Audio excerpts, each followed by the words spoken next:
Halo Sobat Maya, kembali lagi ke video review saham IPO. Nah, udah lama banget ya kita nggak review saham IPO nih, karena memang dari awal tahun aja itu belum ada satupun saham IPO ya, karena ya memang regulasinya saat ini tuh tambah ketat ya. Jadi memang dari BI dan OJK-nya ini juga menyaring saham-saham yang mau ataupun emiten yang mau IPO itu dengan sangat ketat ya. Dan pada akhirnya di bulan Maret ini muncullah satu perusahaan yang mulai book buildingnya, yaitu BSA Logistik Indonesia atau dengan kode tikernya WBSA. Nah, di video kali ini kita akan mereview dan membahas apakah bisnis dari WBSA ini dan apakah nantinya cocok ya untuk kita ikutan IPO-nya. Yuk langsung aja kita mulai. Nah, jadi BSA Logistik Indonesia atau WBSA ini itu didirikan di tahun 2021. Namun, walaupun baru berdiri di tahun 2021, WBSA ini ekosistemnya itu udah mulai dari tahun-tahun sebelumnya, Sobat Maya. Jadi dia tuh punya kayak holding dan punya founder yang udah punya bisnis logistik juga itu sebelum tahun 2021. Nah, dari tahun 2022 hingga tahun 2024, WBSA ini ekspansinya masif Sobat Maya. Jadi WBSA ini melakukan perluasan jaringan cabang ke Surabaya, Semarang, Medan, dan juga Lampung. Lalu adanya juga penambahan layanan integrated logistik terminal di Surabaya dan juga Belawan. Lalu di tahun 2025, WBSA melakukan penerbitan MTN senilai 30 miliar. Lalu juga mulai melayani permintaan specialized transport dengan kontrak jangka panjang hingga tahun 2030. Nah, kurang lebih bisnisnya WBSA ini kayak gini ya Sobat Maya. Jadi WBSA ini merupakan angkutan darat, tapi juga melakukan pengurusan transportasi untuk udara dan juga laut. Lalu selain itu ada juga pergudangan. Nah, kedepannya juga akan ekspansi ke angkutan laut. Nanti kita bahas belakang ya. Ini ada keterkaitan dengan tujuan penggunaan dan IPO-nya nanti. Jadi ya kurang lebih bisnisnya WBSA ini adalah logistik ya Sobat Maya ya, secara garis besar. Habis ini kita bahas tiga pilar bisnis dari WBSA ya Sobat Maya. Jadi ada transportasi darat, pengurusan transportasi, dan juga pergunangan dan penyimpanan. Jadi ini tiga segmen bisnis ataupun tiga pilar bisnis ya dari WBSA. Nah, ini adalah jaringan layanan dari WBSA. Luas gudangnya itu kurang lebih 150.000 meter persegi. Lalu luas gudang dan penyimpanan berikatnya itu 25.000 meter persegi. Ada 9 cabang saat ini dan ada 5 kehadirannya di pelabuhan utama di Indonesia ya. Dan saat ini punya 185 karyawan tetap. Lebih jelasnya bisa dilihat di sini juga ya Sobat Maya ya. Mulai dari Belawan, Palembang, Jakarta, Semarang, Surabaya, hingga Makassar. Nah, lalu berikut ini adalah struktur IPO dari WBSA. Jadi dalam IPO-nya WBSA ini akan ditawarkan 1,8 miliar lembar saham atau mewakili sebanyak 20,75% dari modal ditemarkan dan di store penuh yang akan ditawarkan kepada masyarakat. Lalu untuk rentang harganya sendiri itu adalah dari 150 hingga 170. Sehingga target perolehan dana maksimal di IPO-nya WBSA ini adalah sebanyak 306 miliar. Dana IPO tersebut akan digunakan untuk tujuan-tujuan sebagai berikut. Yang pertama, alokasi utamanya yaitu sebanyak 215 miliar ini akan dipakai untuk mengambil alih 99% saham PT BIL ataupun Bermuda Inovasi Logistik dari BNL. Nah, perlu kita ketahui bahwa tujuan yang pertama ini adalah transaksi afiliasi ya Sobat Maya. Karena BNL-nya sendiri itu pengendalinya sama dengan pengendali dari WBSA. Lalu tujuan yang kedua ini kayak biasa ya untuk modal kerja Sobat Maya. Nah, tujuan penggunaan dana IPO-nya WBSA ini, walaupun tujuan yang pertamanya ini adalah transaksi afiliasi, tapi saya menilai bahwa dengan adanya pengambil alian saham BIL ini bagus ya Sobat Maya. Karena BIL ini punya anak usaha yaitu BMI atau Beruang Maritim Indonesia. Nah, itu adalah perusahaan yang bergerak di bidang angkutan laut. Yang nantinya berarti bisnis ataupun kegiatan usaha dari WBSA ini akan bertambah. Dan tentunya hal tersebut akan meningkatkan kinerja dari WBSA di masa mendatang. Oke, lalu ini adalah para pemegang saham dari WBSA. Jadi sebelum IPO ini ada TBK, ini bukan TBK eh, saham-saham yang udah IPO ya, tapi TBK ini adalah singkatan dari Tiga Beruang California, PTI Ltd, yang memegang sebesar 99,69% kepemilikan saham. Lalu ada PGI yang memegang sebesar 0,31% kepemilikan saham. Nantinya setelah IPO, kepemilikan ini akan berubah menjadi 79,01% milik TBK. Lalu PGI-nya berubah menjadi 0,24%. Lalu dalam IPO ini juga akan ada lock-up period ya Sobat Maya selama 8 bulan dari semenjak WBSA ini listing di bursanya kita. Jadi TBK dan PGI ini nggak akan melakukan penjualan saham selama 8 bulan ya. Nah, terkait dengan tujuan penggunaan dana IPO-nya sendiri yang tadi kita udah bahas ya, bahwa dia akan akuisisi bill dari BNL. Nah, ini adalah sebelum rencana transaksinya. Ini adalah struktur kepemilikannya ya. Di sini kita bisa lihat TBK atau Tiga Beruang California ini ultimate beneficial owner-nya adalah Andre dan juga Edwin Wibowo. Yang sama juga nih dengan BNL. Mereka juga yang merupakan Yubo-nya ataupun ultimate beneficial owner-nya. Jadi ini adalah Bill, di mana Bill ini memiliki 99,99% dari BMI. Nantinya setelah IPO, maka strukturnya itu akan jadi seperti ini. Jadi dia ambil dari Bill, rubah jadi di bawah WBSA ya atau BLI. Nantinya akan masuk ke sini. Jadi nantinya WBSA sendiri ini anak usahanya jadi lebih banyak ya Sobat Maya ya. Cuma untuk ini LNM ini lagi proses likuidasi ya. Jadi yang bisa kita lihat ya paling ini aja. Ada Bill dan juga BTL. Nah, yang menarik di IPO-nya WBSA ini setelah kita cari-cari ternyata WBSA ini adalah part of ekosistemnya dari Ware6. Nah, Ware6 sendiri adalah startup yang bergerak di bidang logistik yang foundernya itu adalah Andre dan juga Edwin Wibowo. Jadi sama ya, Yubo-nya dari Ware6 itu sama dengan Yubo-nya WBSA. Ya karena sama aja. Dan kalau kita lihat, kalau Ware6 ini kan TBK Logistik Indonesia, Sobat Maya. Tahu nggak kepanjangan dari TBK ini apa? Tiga Beruang California, yang merupakan pemegang saham dari WBSA. Jadi basically, ya Ware6 ini adalah pemegang saham juga ya dari WBSA. Cuma yang satu PTI Ltd, entitas Singapura, tapi Ware6 ini udah entitas Indonesia, pakai PT ya. Tapi basically ya yang punya sama-sama aja. Nah, menurut saya ini adalah salah satu hal yang menarik. Kenapa? Karena Ware6 ini adalah salah satu startup logistik yang cukup menjanjikan. Nah, di tahun 2022, Ware6 ini mendapatkan funding series B ya dari beberapa investor terkenal, termasuk Tiger Global, Temasek, dan juga East Ventures. Hal ini menjadi menarik, Sobat Maya. Kenapa? Karena belum lama ini ada juga nih startup ataupun perusahaan yang dikembangkan oleh East Venture yang udah listing di bursanya kita. Udah pada tahu dong ya apa? Yap, benar banget. Itu adalah Fore. Nah, Fore sendiri waktu listing itu sangat bagus ya Sobat Maya. Dia listing di harga seratusan dan sampai sekarang harganya itu nggak pernah menyentuh harga IPO-nya. Jadi masih terus di atas. Dan beberapa waktu ini harga saham Fore malah naik ya. Jadi ya mungkin ada hubungannya dengan WBSA yang mau listing. Menurut saya ini menarik sih Sobat Maya. Lalu banyak yang mengaitkan Sinarmas ya dengan WBSA. Nah, Sinarmas sendiri itu memang pernah menjadi pemegang saham WBSA, tapi terakhir di tahun 2022. Saat ini itu udah nggak ada lagi ya untuk kepemilikan sahamnya Sinarmas di WBSA. Cuma nanti kita akan lihat di belakang, support dari Sinarmas Group terhadap WBSA ini masih lumayan kencang Sobat Maya. Nanti kita lihat di bagian laporan keuangannya. Karena dari situ akan kelihatan nih supportnya dari Sinarmas Group ke WBSA ini. Oke, ini adalah beberapa posisi dari masing entitas dan hubungannya ya antara WBSA dengan beberapa entitas lain. Jadi ini di sini juga ada East Venture Advisory.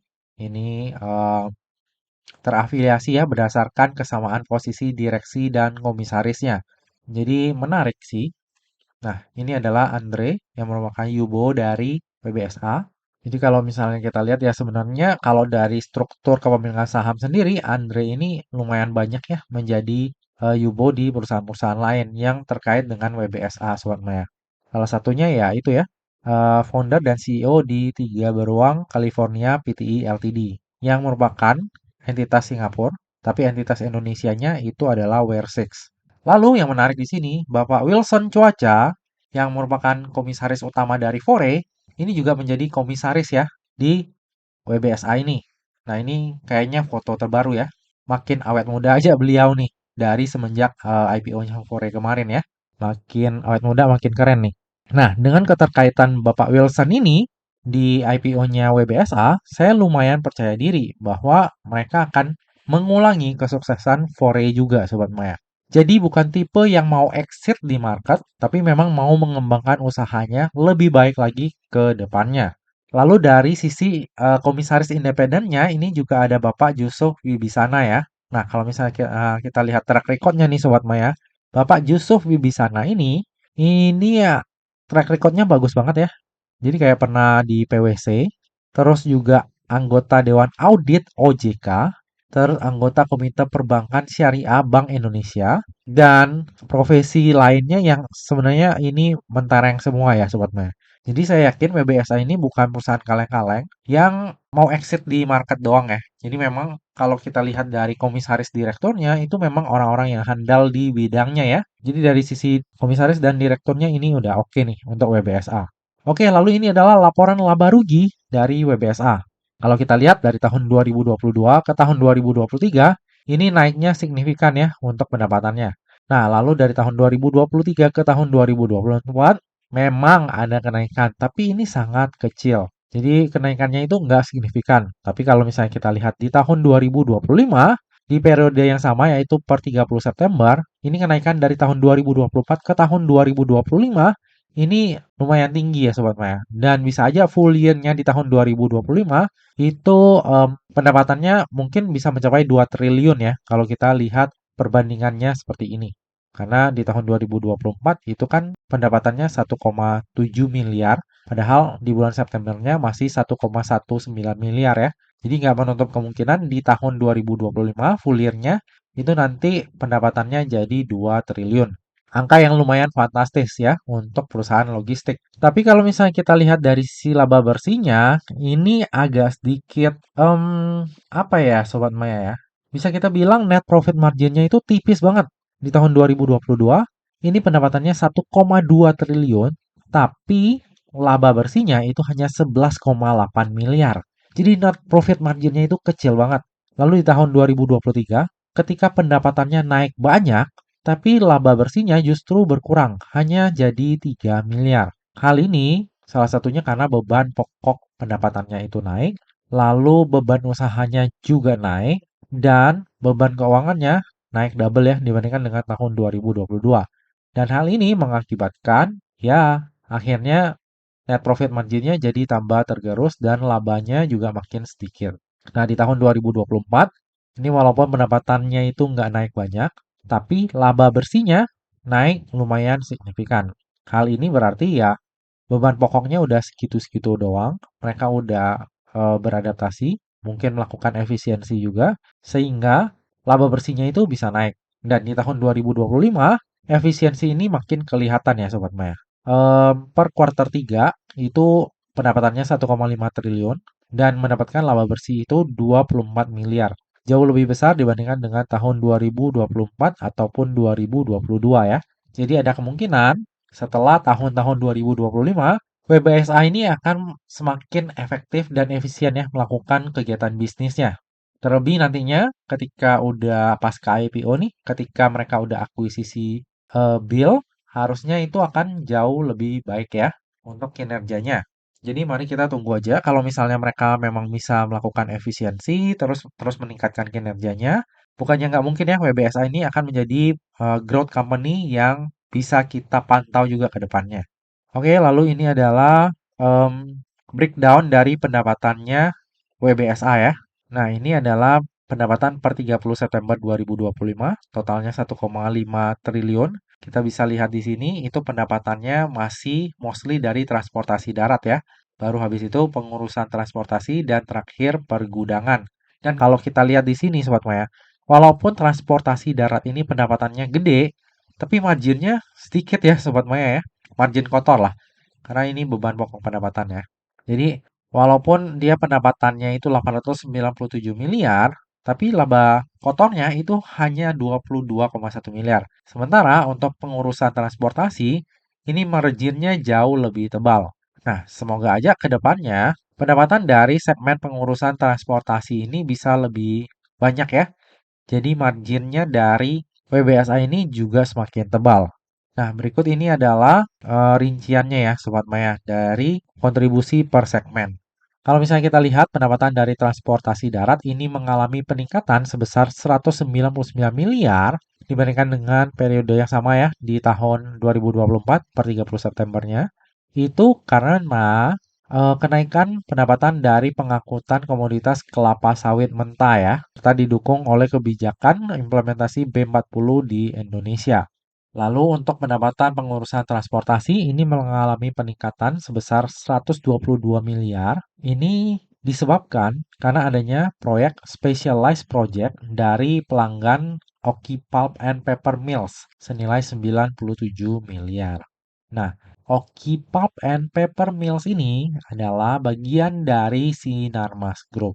Nah, makanya di depan saya bilang, walaupun enggak menjadi pemegang saham dari WBSA, tapi Sinarmas ini masih melakukan support Sobat Maya. Dalam artian ya, kegiatan bisnisnya masih disupport sama Sinarmas. Kita bisa lihat di sini, ini adalah pelanggan-pelanggan dari WBSA. Pelanggan-pelanggannya pelanggan besar semua. Jadi kayak Sinarmas, Indofood, Mayora, FKS Multi Agro, Yamaha, ini ada Charon Pokpan juga, dan lain-lain. Jadi emang pelanggan-pelanggan dari WBSA ini perusahaan-perusahaan gede semua ya. Dan kalau misalnya kita lihat ini rincian utang pihak ketiga. Kalau yang gede-gede kita bisa lihat ini kayak Satrindo Jaya Agro Palma, ini punya Sinarmas, ini Oki Pulp and Paper juga punya Sinarmas, dan kalau kita lihat secara kontribusinya ini lumayan gede. Ini utang usahanya ya kepada mereka. Dan kalau kita lihat piutangnya, ini juga ada Oki Pulp and Paper. Jadi kayak ya mereka bantu jadi vendor, jadi supplier, jadi klien juga. Kayak gitu ya. Sobat Maya bisa lihat di sini kurang lebih ya. Jadi di sini nama-nama Sinarmas juga lumayan gede ya untuk kontribusinya ke pendapatannya WBSA. Dan ada timbal baliknya juga Sobat Maya. Oke, lalu berikut ini adalah kebijakan dividen dari WBSA. Untuk kebijakan dividennya sendiri ini sangat kecil ya. Kenapa kecil ya? Karena ini memang perusahaan yang lagi bertumbuh, growth company. Jadi memang ada baiknya dananya itu dipakai untuk ekspansi usaha.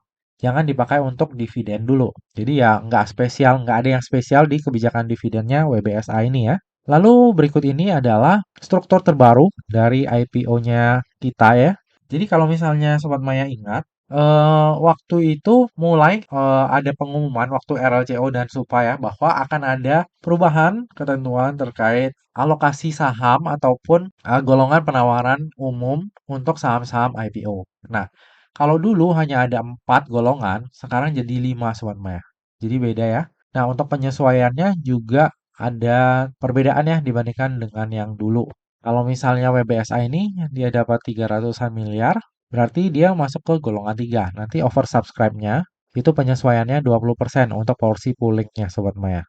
Kalau misalnya Sobat Maya masih bingung tentang hal ini, ya berarti harus pelajarin lagi ya tentang perubahan penyesuaian ini. Karena ini ada hubungannya dengan nantinya alokasi penjatahan nantinya ya Sobat Maya. Lalu perubahan yang lain adalah untuk IPO-nya WBSA ini itu udah aturan baru. Jadi alokasi penjatahan untuk penjatahan retail dan buka retailnya juga udah berbeda. Kalau dulu penjatahan retail itu dibanding dengan penjatahan buka retail adalah 1:2, di aturan yang baru itu akan menjadi 1:1. Dengan kata lain, penjatahan retail itu akan ditambah alokasinya ya. Sementara penjatahan bukan retail itu jatahnya akan dikurangi.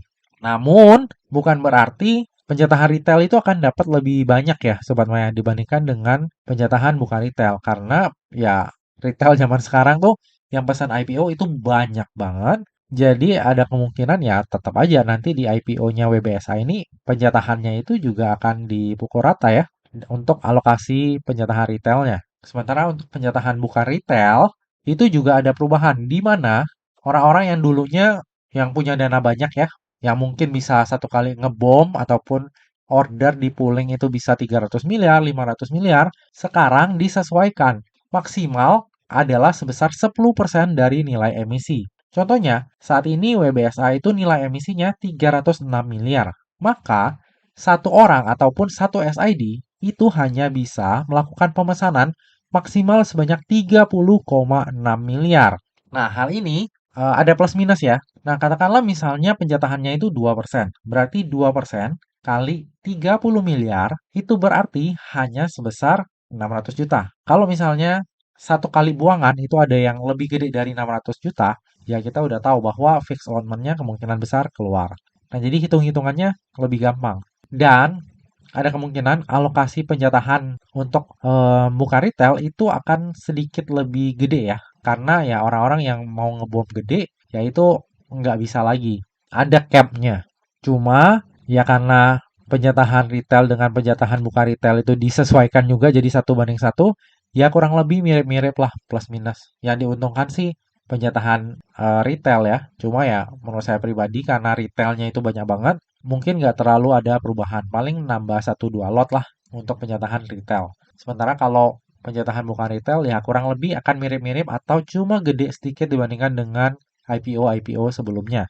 Oke, lalu yang akan menjadi underwriter di IPO-nya WBSA ini adalah OCBC Sekuritas Indonesia atau dengan kode brokernya TP dan juga Semesta Indovest Sekuritas atau dengan kode brokernya MG. Nah, MG ini udah lama ya nggak mengawal saham IPO Sobat Maya.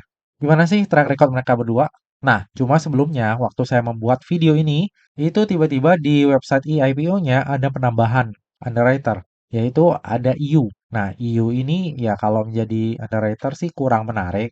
Cuma kenapa saya nantinya nggak bikin track recordnya EU? Karena di prospektus awalnya itu masih ada OCBC dan juga MG. Sementara kalau penambahan underwriter ini itu hanya di website IPO. Jadi belum ada di prospektus. Jadi nanti ya kita tunggu aja di prospektusnya apakah benar nanti EU menjadi underwriter juga atau ya itu cuma typo ya. Untuk track record dari TP ataupun OCBC dan juga MG adalah sebagai berikut. Kalau MG ini di tahun 2023 mengawal dua sama IPO yaitu BDKR dan juga Teguk. Kalau BDKR ini close di zona hijau, untuk Teguk satu kali arah. Sementara Golf itu berhasil satu kali arah. Jadi ya track recordnya bagus ya. Nggak ada saham IPO yang tutup di zona merah di hari pertamanya listing. Lalu yang kedua ini ada TP. TP ini seringnya itu cuma jadi kayak pelengkap ya Sobat Maya yang ramein lah. Waktu itu dia yang pegang lumayan gede itu ada di IKPM dan juga HGII. Sisanya dia nggak gitu gede ya, jadi pelengkap aja. Nah, semuanya ini cuma yang tutup di zona kuning itu UP doang ya. Kalau kita lihat IKPM yang dikawal oleh TP dan juga HGI, ini dua-duanya tutup di zona hijau. Nah, kalau misalnya kita lihat secara track record untuk kedua sekuritas ataupun underwriter ini, ya cukup bagus ya Sobat Maya. Karena nggak ada satupun saham IPO yang dikawalnya itu tutup di zona merah ya di hari pertamanya listing. Nah, bagaimanakah di IPO-nya WBSA ini? Saya sih berharap lebih ya Sobat Maya. Ya, semoga aja bisa kayak Fore ya, atau paling enggak ya mirip-mirip Supa lah 1-2 kali. Hopefully, semoga. Apalagi kita tahu ya dengan kondisi yang terbaru ini, BI dan OJK itu lebih selektif ya dalam memilih saham-saham IPO yang bisa listing di bursanya kita. Oke, lalu berikut ini adalah laporan keuangan dari WBSA. Kalau misalnya kita lihat dari sisi aset, ini naik terus ya dari waktu ke waktu, tapi dari sisi liabilitas juga seperti itu. Nah, dari sisi ekuitasnya ini naik lumayan signifikan karena nilai asetnya juga naiknya lumayan signifikan sehingga per 30 September 2025 itu nilai ekuitas dari WBSA ini adalah sebesar 330,2 miliar. Namun, bagi sobat Maya yang concern terhadap daftar efek syariah, karena kita lihat perbandingan antara liabilitas dengan asetnya, maka kemungkinan besar WBSA ini enggak akan masuk ke dalam daftar efek syariah. Jadi nggak masuknya itu karena rasio hutangnya ya Sobat Maya ya. Oke, lalu berikut ini adalah valuasi dari WBSA di rentang harga IPO-nya, yaitu di harga 150 hingga 170. Nah, jika nantinya WBSA ini listing di harga terendahnya yaitu di harga 150, maka PI-nya itu akan berada di 40,01 kali dan PBV-nya di 2,05 kali dengan market cap sebesar 1,3 triliun. Dan jika nantinya WBSA ini listing di harga tertingginya yaitu di harga 170, maka PI-nya itu akan berada di 45,35 kali, PBV-nya di 2,56 kali dengan market cap sebesar 1,4 triliun. Nah, dari sisi valuasi, untuk WBSA ini tergolong mahal ya untuk saham IPO Sobat Maya. PI-nya 40 kali, PBV-nya juga ya bukan yang murah-murah banget ya, di 2 kali ya. Dengan market cap sebesar 1,3 triliun hingga 1,47 triliun. Dari sisi market cap ya masih oke lah, karena pendapatannya juga kurang lebih di atas 1 triliun. Tapi dari sisi PI ini masih mahal. Nah, cuma dengan adanya akuisisi Bill nantinya harusnya kinerja dari WBSA ini pun akan meningkat ya. Harusnya 2026 forward harusnya lebih baik lah untuk valuasinya. Oke, dari tadi udah banyak hal yang kita bahas, sekarang tiba juga kita ke bagian kesimpulan. Kesimpulan yang pertama, secara bisnis, WBSA ini cukup menarik ya Sobat Maya. Bisnis logistik itu adalah salah satu bisnis yang enggak akan pernah mati. Apalagi di Indonesia ya, yang memang kita itu negara kepulauan, perlu adanya sistem logistik yang baik ya, agar supply chain itu bisa berjalan dengan lancar. Lalu dari sisi pendapatan juga cenderung naik dari waktu ke waktu ya. Lalu ditambah dengan adanya akuisisi Bill nantinya setelah pasca IPO tentunya akan membuat kinerja WBSA ini semakin baik ke depannya. Cuma yang memang kita perlu perhatikan itu adalah net profit margin dari WBSA ini sangat kecil ya. Jadi ibaratnya kita tuh melihat dia pendapatannya triliunan, tapi laba bersihnya itu cuma miliaran ya. Bahkan kalau yang di tahun 2023-nya hanya 3 miliar, itu kecil banget. Cuma makin ke sini kita lihat dia mulai bisa melakukan efisiensi dan net profit marginnya itu juga makin gede ya. Jadi hopefully dari 2026 ke atas setelah akuisisi Bill dan juga mungkin manajemennya bisa melakukan efisiensi, semoga aja WBSA bisa menjadi growth company yang cukup menjanjikan ke depannya. Oke, lalu kesimpulan yang kedua. Valuasi dari WBSA ini tergolong mahal ya untuk ukuran saham IPO. Karena memang ya saat ini menurut saya pribadi ya memang dalam fase untuk bertumbuh ya. Tapi ke depannya ya mari kita lihat ya. Kalau dari secara projection sih bagus. Cuma ya nanti kita akan pantau lagi ke depannya apakah memang bagus untuk jangka panjang atau enggak. Tapi yang jelas untuk valuasi saat ini masih tergolong mahal.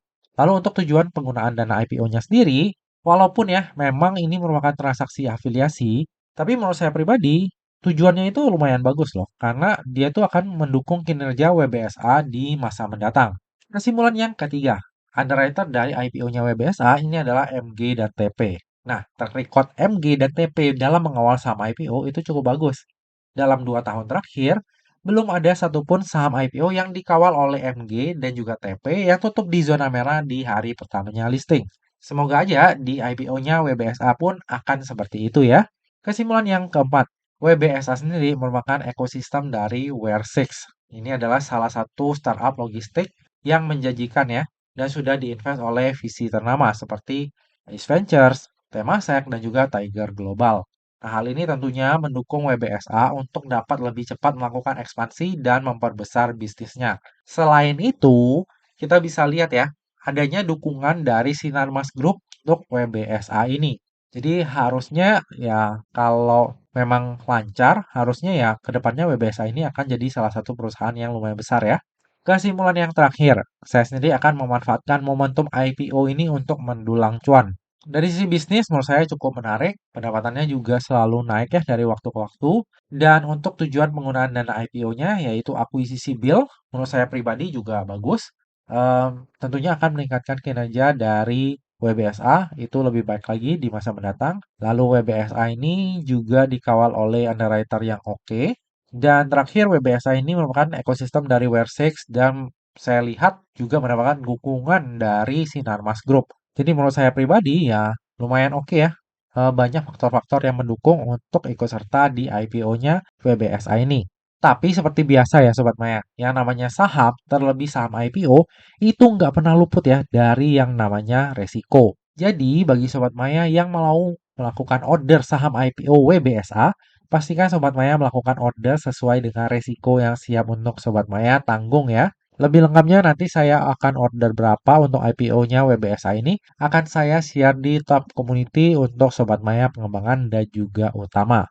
Nah Sobat Maya, demikianlah video review saham IPO WBSA. Finally, setelah sekian lama ada lagi saham IPO yang bisa kita ikuti ya. Semoga aja setelah ini lebih banyak lagi perusahaan-perusahaan bagus yang akan IPO. Jadi ada kesempatan bagi kita untuk mendulang cuan lagi ya.